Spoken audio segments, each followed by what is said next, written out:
What's the one thing on your bucket list that you haven't achieved yet? I want to be the CEO of Google. Awesome, love that. A non-MBA candidate also could get that skills by actively working on it, but it just doesn't happen that often. And hence we go back to looking for MBA candidates for the role. Be it any decision in your life, look at what are the factors that you need to evaluate, identify the data points, and then take an informed decision. You may not be able to get 100% right in anything. Consistently, if you're doing that, that'll help you be in a better position.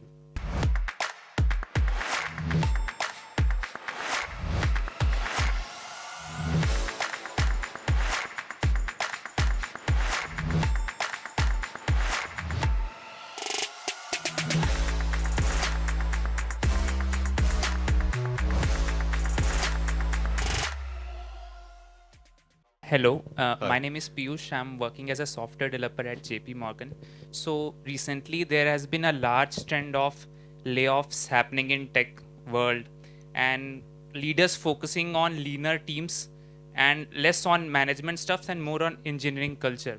So where do you feel the need of MBA in tech space has increased, or what are your thoughts on that?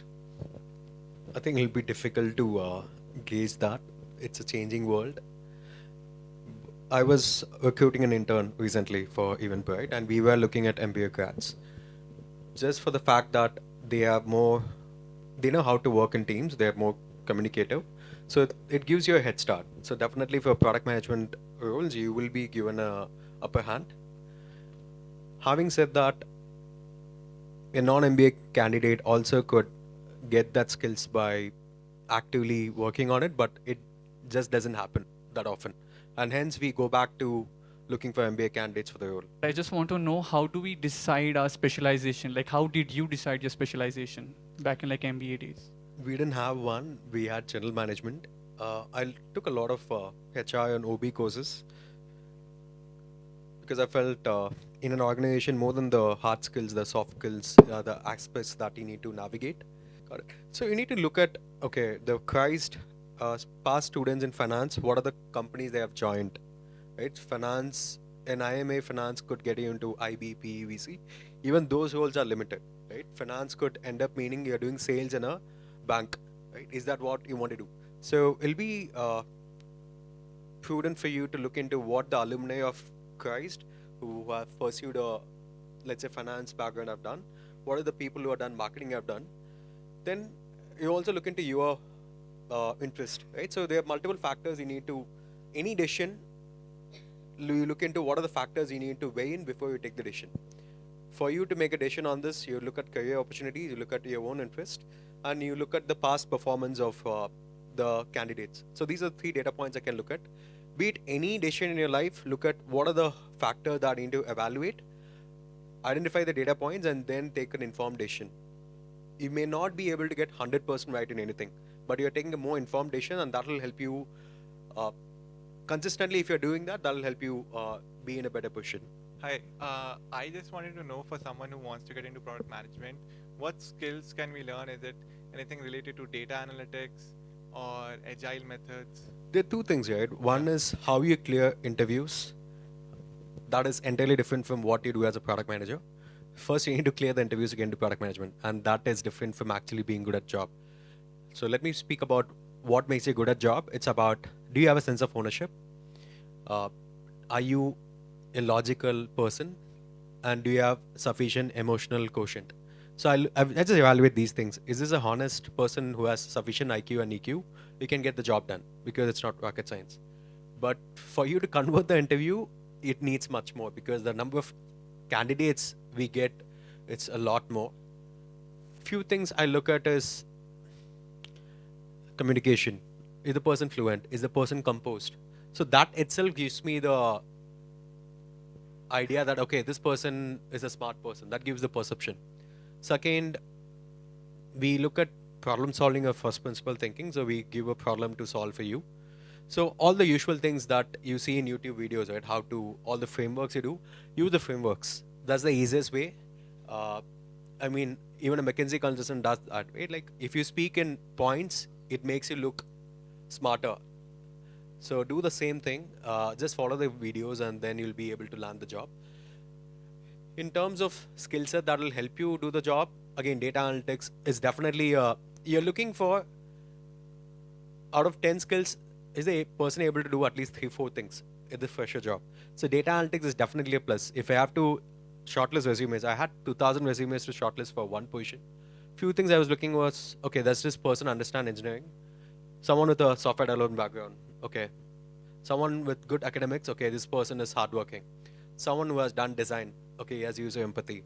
Or customer facing roles, okay, he knows the customer side of things. So if you're able to add these things, let's say you have done engineering and then you've also done data science, that means that you have two things that stands out for you. Yeah, you can also illustrate that in your resume by adding that in the resume, how you have done data science. If you don't have an actual job to illustrate that, maybe you can add it as a side project and see, okay, you have done this. For freshers or people with very few months of work experience, like what are the things, like can they get in directly as a product manager, or is experience specifically required to get into product management or a product manager role? So my manager told me that I recruit people who are just straight out of college because it's easy to groom. So it could be an advantage for you too. It's about how different companies have different needs. So you need to look at how you can make yourself stand out. I didn't start in product management. I started in sales enablement, product marketing, and that's actually been beneficial for me because now I know how sales people work, how product marketing people work. So product management need not be your first job. It can be. I've seen people from pre-sales, customer success, software development moving internally into product management. So you don't have to be fixated on getting into product management immediately because the entry-level points are lesser. But let's say your company, you're joining in sales or pre-sales, QA, internal movement could be much more easier. Hello, Hi. I'm Shreyas. I'm joining SCMHRD now. There is a thing for all of us. The alumni network matters a lot for us. We are thinking in a way that it helps to have a tag, a good tag. And right now, our perspective is we can get easier jobs. Job security is defined. How do you see down the line after 5-7 years, let's say, how does a college tag matter? How does the alumni network matters after like 7 years down the line? So multiple things that impact your career trajectory, right? They are, let's say you want to be a cricketer. You can get into IPL and become a cricketer. You can get to Ranji Trophy. You can play 19s and get into cricket and become a national player. The multiple trajectories. You see how you can use things to your advantage. If you have so for me, my shift to Microsoft was because of my senior from IIM referred me for the job. So I've optimized my alumni network for a bit, but it can only lead you to a certain stage. Right? After that, it's your credibility at work. What you have done will start weighing more. So it's like a time loss function. So what you have done in the recent 5 years will matter more as you go further. I have had candidates, even at Fresh Desk, what he did was he just mailed my CEO what can be done in the company, and just because of that, he landed up a job. He was in product marketing, and then he eventually moved to product management. Right? So he hustled his way into getting the job because he didn't have that tag. When you have the tag, you need to do much more, right? You have a much more, your potential is much more. So see how can you maximize the potential? What are the max you can get to, and pursue that. So don't keep your always aim high. Don't have the FOMO, right? You are as good. There's no one better than you. You don't have to think that someone is better than me. Always have the self-confidence, self-belief, because you are here now. You are pursuing an MBA. So don't compare yourself with others. But having said that, it's up to you to use the advantage. Maybe let's say it's 10 years down the line, I know a senior from IMA who is a CEO of a company. I may get a job just because I'm from the network, right? But if you don't have that, you see what else can you do to optimize and get that opportunity. Since product management, a product manager is basically at the helm of marketing and the UI and the engineering team as well. So you talk about having control in terms of like owning that product, but you're not actually managing these different teams. Like you're not the actual manager of them. So how much hands-on or how much impact or how much say you have over the working of these teams? Like how does your day go around? Like because those guys would have different managers reporting to, like the reporting managers would be different, but you would be overseeing them in a cross collaboratory role. So I just wanted to know how that works. So that's how knowledge acts as a leverage. Let's say you are the most, you know the product, you know the engineering side of things, and you're able to drive the discussion because of your knowledge. The knowledge will help you have the respect. It'll help you command the respect between teams, be it an engineering manager or be it a design team, and being able to refute, be it engineering architecture discussion. If you understand the things, the engineering team will see you with much more respect. Let's say I'm in your team, I'm as a product manager, I have no knowledge of engineering. You will not be able to respect me because I'm not able to see your point of view. But at the same time, I'm able to actually digest what you're saying and able to make a point counter to you. Then you'll start respecting me because I have. So as an engineering manager, is in depth into engineering of side of things. But as a product manager, I cover the breadth of things across product, marketing, design. Earlier, I was supposed to get at a surface level. Now I have the capability to even go in depth in each of them because of AI. And even in the new job I had in Eventbrite, that's how I built that credibility to work with my engineering team, because I built the domain knowledge, then I understood how engineering things work, and because of which I was able to get into even architectural discussions, and because of that I was able to influence teams. So it's about, you still need to be collaborative. You don't want to be seen as someone who's commanding, but there are a few nuances, right? Like let's say I want to take a decision, I'll just say this is what I want to do. I will put the decision to the other person saying this is what I want to do. So keeping the people informed a lot of times ensures that you're not seen as, you're not being collaborative. So there's a framework called DICA. It's this decision maker, approver, contributor, informed. You just follow that blindly and you'll be in a good position. Got it. Thanks. That answers the question. Sure. Hi, I'm Anjani. I'll be joining IIM Shillong. So my question is, you come from a mining background. So how did you get accustomed to subjects like finance or economics in your first year, given that it be very rigorous?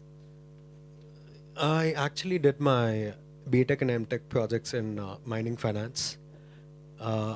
Even mining as a subject was an amalgam of a lot of things. So I had basics of economics and finance, but I also did CFA level 1 before getting in. Yeah, that's when I felt CAs or people with finance background had a upper hand, because they already knew the subjects. These are the difficult subjects that people were struggling with. It felt like they had a lot more time because they were comfortable. They didn't have to spend too much time. Instead of looking at the subject as theoretical, use practical knowledge. That's when I told, do stock selection. How do you select stocks? So you look at macroeconomics inputs, you look at the accounting sheets, balance sheets. So just do that. And if you're able to pick stocks, you would have gained a lot of these skills in economics and finance that the concepts will not be alien to you when you're getting deep diving into it. So the simplest way I will do is learn how to select stocks before investing. Couple of rapid fire questions for you so that they just understand you as a person more. What's the one thing on your bucket list that you haven't achieved yet? I want to be the CEO of Google. Awesome, love that. If you weren't in product management, what you would be doing instead? Marketing, I guess. Any specific reason? Because I wouldn't have got into consult. I don't think I ever got into finance. So I think the only thing I had option, realistically speaking, would have been marketing or sales. What's your favorite city and why? I think any city where you have your friends is going to be your favorite city. Okay. But having said that, I lived in all the cities in India and Prague. I loved Mumbai because people are easygoing, and it felt like the city to be. I also loved Delhi. Me being a guy, I didn't have any disadvantages of safety. It was vibrant. People in Delhi are fun-loving. I love that about Delhi.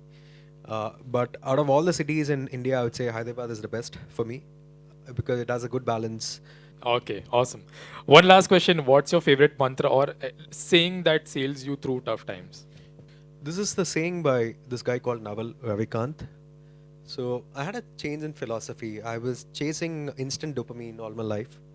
I was doing things because I wanted social status. I pursued IIT because that's what will help me be perceived as a successful person. I was always chasing the next best thing to do, the next shiny thing, because it'll make me at least feel good about myself that I'm superior than this one. I have a social status. I think that changed for me, right? Instead of chasing instant dopamine, I started chasing delayed gratification, sustained dopamine, because anything good in life comes out of compounding. Even in investing, you can't time the market. You just be invested in something for 15, 20 years. You're not doing anything phenomenal. Just be there. Just being there will give you the opportunity. It's just about consistency. It's not about intelligence, it's not about hard work. It's be consistent in whatever you're doing, and one fine day it'll be a hockey stick growth for you. Cheers to that. Okay, guys, let's have a huge round of applause. This was a very good session. Thanks, Safe.